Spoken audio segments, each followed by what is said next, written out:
컴퓨터를 길을 찾는 방법에 대해서 발표하게 된 김종규라고 합니다.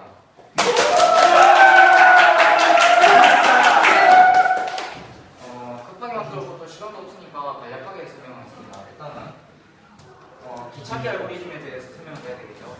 기찾기 알고리즘이 뭐인 것 같습니까? 길을 찾는 알고리즘. 순서. 그래. 알고리즘 뭐예요? 알고리즘은 뭐 어떤 과정에 대해서 반복해갖고 결과를 얻는 그런 걸 말하는데요. 네, 보시다시피 길찾기는 말 그대로 길을 찾는 겁니다. 그럼 길을 왜 찾는 걸까요?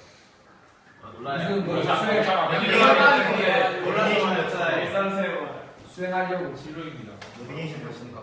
특별한 목적으로 이용되기 위해서라고 생각하는데 예를 들면 군용 사업에서 지뢰를 제거한다든지 그런 목적으로. 네, 뭐 특별한 목적을 위해서 길을 찾는다고 길을 찾는다고 할 수 있죠. 그러면 길찾기 알고리즘은 컴퓨터가 이제 길을 찾기 위해서 이런 과정이 있는데요. 예를 들면은 이런 길이 있습니다. 길이 있으면 이 길은 어떤 길을 타면 이쪽에서 이쪽으로 이동할 수 있을까요? 니은자. 이걸 뚫어요. 니은자요, 니은자. 이라고 생각하실 겁니다. 네, 그럼 이 길은 누구나 쉽게 생각해서 찾을 수 있겠죠. 예. 그럼 이런 길은 컴퓨터도 쉽게 찾을 수 있습니다. 그렇다면 이런 길은 어떻게 찾을까요? 파란색, 주황색, 색깔. 무조건 왼쪽 길은 첫 번째에서 마지막까지 직선을 딱 찍었을 때 만나는 점이 짝수이면은 무조건 다시 맞아가고 홀수이면은 무조건. 네, 아닌가? 네, 알 수 있습니다. 이런 길을 쉽게 할 수 있습니다. 그건 다시 중간중간에 가정을 나눠가지고. 과정을 알아서 찾아야겠지만 많이 복잡하겠죠. 그래서 우리는 혼란에 빠집니다. 멘붕이에요. 어쨌든. 그러면은 이제 이 A 스타라는 알고리즘인데 이게 그 대표적인 길찾기 알고리즘이라고 할 수 있습니다. 예를 들어서 이런 길에서 이제 알고리즘을 적용한 사진인데요. 사진이 많이 좋지 않습니다. 이 길에서 이제 이 알고리즘을 이용해서 한 지점에서 끝 지점까지 최단 거리를 구할 수 있는 알고리즘인데요. 간단하게 설명을 하자면은 이제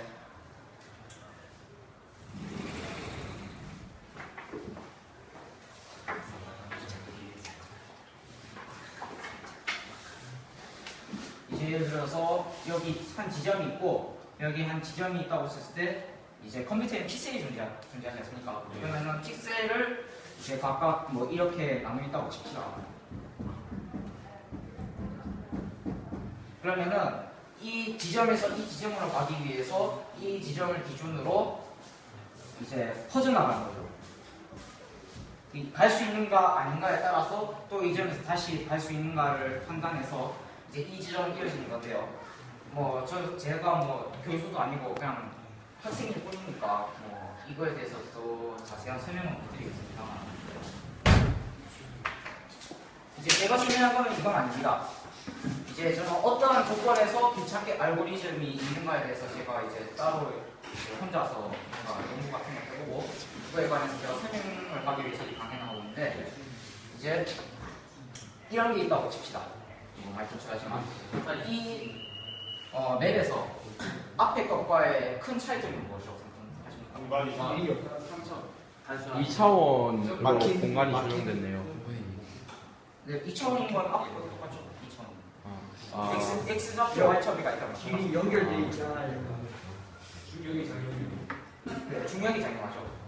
중력이 작용하는 겁니다. 이거는 이제 우리가 다시 말하면 Y좌표에 제약이 있다는 겁니다. 우리가 마음대로 이동이 불가능한 거죠. 만약에 중력이 없다면 그냥 여기서 이쪽으로 그냥 이동하면 되지 않습니까? 그럼 여기서 이제 점프라고 하죠. 게임에서는. 그 점프를 이 정도 높이까지 할 수 있다고 칩시다. 그러면은 이 저점에서 이 저점까지는 이 경계선으로 이동할 수 있는데 이 캐릭터가 이 안에 들어가니까 점프해서 이쪽으로 올라갈 수 있다라고 할 수 있겠죠. 네, 반수로. 그러면은 이걸 계속 이용하면은 여기까지 올라갈 수 있을 것이고 또 여기까지 올라갈 수 있을 겁니다. 그러면은 길을 이용해 이렇게 되겠죠. 알 수 있다고 할 수 있습니다. 물론 이것도 좀 전에 처음에 설명했듯이 이건 아주 간단한 길입니다. 이 정도는 아주 빠르게 판단할 수 있죠. 컴퓨터도 이거 갈 수 있을 겁니다. 일단 말하려는 건. 우리는 그러면 이러면은 이래 와서 이래 갈 수 있겠구나라는 게 아주 빠른 시간대로 뇌에서 이제 이런 거 알아야죠. 그럼 컴퓨터는 이걸 가능할까 이겁니다. 예. 이런 길이 있다고 칩시다. 대륙이다 이 길이 대륙. 좀 전에 있던 맥과의 다른 점은 엄청 복잡한 땅이 있고 또 여기는 뭐 일단 전문만 찍어놨지만 이 설명표에서 우리가 포탈 같은 거라고 생각할 수 있겠죠. 그리고 로프도 있고요. 그러면 이 길에서 컴퓨터가 만약에 길을 찾는다라고 한다면 어떻게 찾아야 될까요? 일단은 여기서 갈 수 있는 방향은 이쪽 아니면 이쪽입니다. 그러면 한번 길을 한번 가본다고 생각해 봅시다. 일단 여기서 일로 간다고 생각했을 때 일단 제가 설정한 걸로는 여기 도달할 수 없다고 설정했습니다.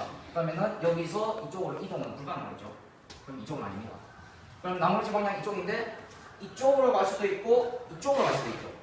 가속도가 붙느냐에 따라서. 근데 이쪽으로 가서 뭐 이쪽으로 가는 건 당연히 불가능하니까 이쪽도 불가능한 겁니다. 그럼 이쪽 길을 다시 선택해야겠죠. 네, 가면은 이제 여기까지는 이제 경로가 정해집니다. 그럼 여기서 포탈을 타고 이제 포탈을 타고 이쪽으로 이동합니다. 이쪽에서 일단 나머지는 갈 길이 없었으니까 그럼 로프를 타고 위로 올라갑니다. 그리고 이쪽으로 갈 길밖에 없겠죠. 그럼 여기서 이쪽으로 가느냐 이쪽으로 가느냐인데 이쪽으로 가서는 아무 의미도 없죠. 그럼 다시 이쪽으로 들어가고 그럼 이쪽에 또 갈 길이 나뉘게 됩니다. 그럼 이쪽으로 가느냐 이쪽으로 가느냐 그럼 여기 또 길이 없으니까 여기 또 길이 아니게 됩니다. 그럼 또 이쪽으로 가죠. 그럼 이쪽으로 또 갈 길이 두 개 나뉘죠. 그럼 이쪽으로 가느냐 이쪽으로 가느냐인데 당연히 이쪽으로 가는 여기 이제 가는 거와 비슷하게 아무 의미가 없습니다. 그럼 이쪽 길을 선택하게 되고 그럼 이쪽에 포탈 가니까 이 길이구나를 판단하게 됩니다. 그러니까 다시 표현하면은 이쪽으로 가서 포탈 타고 이쪽으로 와서 또 로프를 타고 올라가서 쭉 가는 건데요. 자, 이 과정이 컴퓨터로 하면은 많이 번거롭지 않습니까? 좀 전에도 봤다시피. 그럼 이런 경우에는 어떻게 해야 될까요? 일단 두 가지가 있습니다. 답이 없습니다. 포기해야 됩니다. 제가 구글에서 찾아봤는데 그 어떤 것도 없었습니다. 중력이 작용되는 픽셀에 관한 A-스타알고리즘을 적용한 경우 있었지만은 저전같이 그런 복잡한 경우에 대해서는 알고리즘은 없었습니다. 자, 두 번째는 어쨌든 없습니다. 만들어야죠. 만들었습니다. 자, 그럼 제가 이 만들어야 된다는 거에 대해서 연구라고 해야 될지 일단 그런 거에 대한 거를 이제 설명을 해드리겠습니다. 자, 불규칙한 땅입니다. 이건 많이 단순하게 있지만 우리가 여기서 이 지점에서 이 지점을 갈 수 있느냐 없느냐를 파악하기 위해서는 이것이 땅인가 아니면 갈 수 없는 벽인가 떨어져 있는가 이런 걸 판단해야겠죠. 자, 그럼 이걸 땅인가 벽인가를 구별하면은 땅이고 벽이고 땅입니다. 그럼 벽이니까 갈 수가 없죠. 근데 그러면 이 벽인가를 어떻게 판단하는 겁니까? 판단하는 겁니다. 어떻게 판단할까요? 각도죠. 그럼 각도를 알려면 어떻게 해야 됩니까? 기울기를 알려야겠죠. 기울기에 따라 합니다. 우리는 기울기를 무엇을 이용해서 구합니까?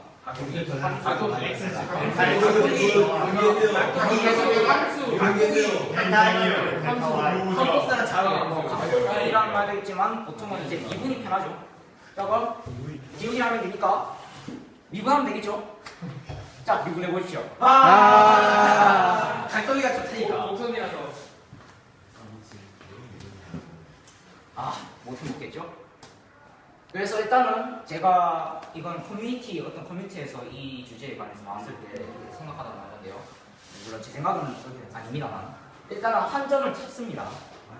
그리고 각각의 수분 변화를 직접 일일이 구하면 되겠죠. 그렇습니다. 일단 논리적으로는 그냥 한다고 치면은 근데 문제가 있어요. 이 시험은 어떻게 할 겁니까? 지금 급식소에 줄이 없으니까 빨리 가서 밥 먹기 바랍니다. 우리가 상식적으로 봤을 때는 이제 이거를 좌표로 치면은 y좌표가 두 개나 있습니다. 그러면은 이쪽으로 내려올 때는 여기 막히면 되겠죠. 막히니까 이 부분은 미분을 할 수가 없습니다. 그러니까 이제 우리가 어떻게 해야 되는가를 생각해 보다가 여기에 바퀴를 굴려본다고 생각하십시오. 그러니까 이 한 지점에서 바퀴를 굴렸을 때 그 옆에 있는 지점에 도달하면은 그 바퀴가 구는 각도가 이곳에 이제 미분한 그 각도가 되는 거죠. 그리고 이제 다 분석하면은 여기서 여기로 갈 수 있나? 갈 수 없나? 갈 수 있나? 갈 수 없나? 판단해서 이제 가면 되는 거죠. 그럼 이제 분석이 끝난 겁니다. 불규칙한 땅에 대해서는 이렇게 이제 이 바퀴를 굴리는 것으로 각도를 판단해서 이제 갈 수 없는가를 판단한 다음에 이제 길을 구하면 됩니다. 그럼 두 번째입니다. 장애물과 특수요소. 좀 전에 봤다시피 포탈도 있고 로프도 있습니다. 이거는 우리가 생각했던 땅을 움직인다, 땅에서 움직인다에 대해서 뭔가 좀 다른 변수가 작용하죠. 예를 들어서 닫기말도 죽는 가시가 있다던가, 혼자서 무한동력으로 움직이는 땅이 있다던가, 포탈이 있다던가. 그럼 이게 설계를 할 수밖에 없죠. 우리는 변수가 계속 생기니까 이거에 대해서 컴퓨터한테 분석하라고 할 수 없는 거고, 우리가 이제 컴퓨터에게 분석해라라고 해주기 위해서 있는 건데 이거를 우리가 뭐 설정할 수가 없는 거죠. 그러니까 일일이 야 이건 이거다라고 가르쳐주는 수밖에 없는데, 일단 이거에 대해서는 이제 이때까지 이런 저보다 유능한 사람들 많은 거 아니니까 이거에 대해서 개발되지 않은 가장 큰 이유 중에 하나가 아마 이거라고 생각합니다. 일단은 이제 알고리즘에 대한 설명이 일단 했고, 제가 여기까지 한 진행 상태에 대해서 이제 보여드리려고 합니다. 자, 여기 불규칙한 땅이죠. 그럼 제가 이거에 대해서 각각의 바퀴를 굴려서 각도를 계산하고 그 점들마다 다시 찍어주면은 이것과 똑같은 도형이 생길 겁니다. 그렇죠? 자, 그럼 제가 이걸 터치하면은 이제 제가 만든 코드를 이용해서 분석해서 도형을 다시 그릴 겁니다. 자, 그러면 바로 됐습니다. 알겠어. 다시 보여드릴까요? 아, 이게 잠깐만요. 이게 프로그램상으로 좀 어려웠습니다. 어쨌든 좀 전에 아마 약간 변한 건 보였을 겁니다. 그럼 이걸 하는데 코드가 몇 개 쓸까요? 몇 개 쓰였을까요? 수십만 개. 리미티기 600줄 쓰였습니다. 제가 쓴 거예요. 이게 제가 사진을 찍어서 보여드리려고 하니까 8장이 나오더라고요. 그래서 그냥 싹 다 드래그해서 붙여놓고 보여드리려고 이렇게 올렸는데 지금 이게 4초 동안에 다 이제 드리려고 애니메이션을 생성했더니 속도가 이렇게 나오네요. 다 쓴 거죠. 네, 다 쓴 겁니다. 물론 이걸 보면은 이게 중간중간에 좀 빈 게 많죠? 빈 게 많아서 제가 이제 프로그래밍을 아마 해보신 분이 많지는 않을 테지만 이제 쓰다 보면은 각 이제 프로그램마다 이제 그 코드마다 이제 띄어쓰게 많이 되거든요. 이제 총 조합해서 이제 여기 보면 637줄이라고 나와 있습니다. 그러니까 그 땅을 분석하는 데는 637줄이죠. 그냥 뭔가 좀 많다고 생각하시는 분 안 하십니까? 막 게임을 보면은 이제 마리오라고 칩시다. 그러면은 땅이 수십 개는 있을 겁니까? 그럼 이 수십 개에 대해서 637줄을 계속 돌릴 겁니까? 아니요. 우리의 과제는 좀 전에 있는 장애물에 대한 그런 거를 설계해 주는 것도 있겠지만 이 코드를 단순화하는 것도 있습니다. 물론 실제로 이제 프로그램 같은 거 하면 하나에 1000줄씩 들어가곤 합니다만 일단 이거를 줄이는 것도 우리의 목적이긴 하겠죠. 그래서 어디다 쓰죠? 게임 만드는 데 써요. 뭐 게임 만들 때 쓴다 해도 게임 시뮬레이터 유리기구 할 때 시뮬레이터 아이 시리즈. 여기에 대해서 제가 여기 글자를 적어놓지 않았습니다. 지금 모를 때는 계속 그림이 있긴 하지만 솔직히 말해서 어디다 쓸지는 모릅니다. 뭐 이걸 두 가지를 해석하면 무의미하다라고 할 수 있고 어디든 간에 쓸 수 있다라고 할 수 있죠. 근데 일단 뭐 쓰는 거야 뭐 자유입니다만 제가 여기서 말씀드리려고 하는 거는 이거를 일단 개발해서 우리가 어디를 일단 쓸 수 있는데, 그러면은 이거를 개발하는 거를 누가 하면 그 사람은 무엇을 위해 하는가요? 그러니까 우리가 이제 게임을 하죠. 하는데 이제 흔히 이제 뭐 서버에 뭐 오류 걸려서 점검을 해야 된다. 거의 한 몇 시간 뒤에 보니까 아직도 하고 있더라. 이러면 우리는 뭐 욕하겠죠. 욕합니다. 왜 아직도 서버 점검을 하는가? 물론 이제 여러분 아마 롤을 많이 하실 겁니다. 롤 같은 경우에는 온라인이지 않습니까? 그럼 서버를 이제 구동하고 그거에 관해서 우리가 게임을 하는데 이제 그 서버가 이제 구글 같은 경우에도 이제 서버실이라고 따로 있습니다. 그러니까 우리 학교보다 아마 더 큰 규모이실 건데 거기에 하나하나에 이만한 이제 하나의 이제 기계들이 있는데 그거가 이제 우리가 게임을 해서 움직이고